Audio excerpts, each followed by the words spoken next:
In today's video, I'm going to teach you how to rename a project in Base44. Renaming a project is a small change, but it can make a big difference in how organized your workspace feels, especially if you're juggling multiple projects or collaborating with a team. In this walkthrough, I'll guide you through the entire process from inside the Base44 app, and I'll point out a few tips along the way so you know exactly what to expect. First, open your browser and go to the Base44 app. Make sure you're logged into your account. Once you're in, you'll be looking at your list of projects or the main area where your apps and workspaces are shown. Take a moment to locate the specific project you want to rename. It might help to quickly scan the titles or use any search or filter options available if you have a lot of projects. When you've found the correct project, click on it to select it.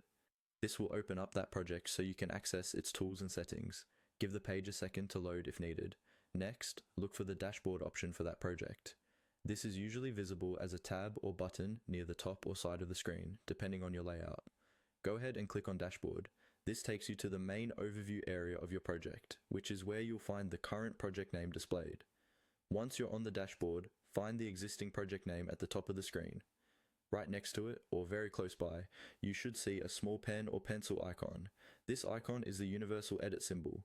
To start renaming, you can either click directly on the project name itself or click on that pen icon. Both actions should trigger the same thing.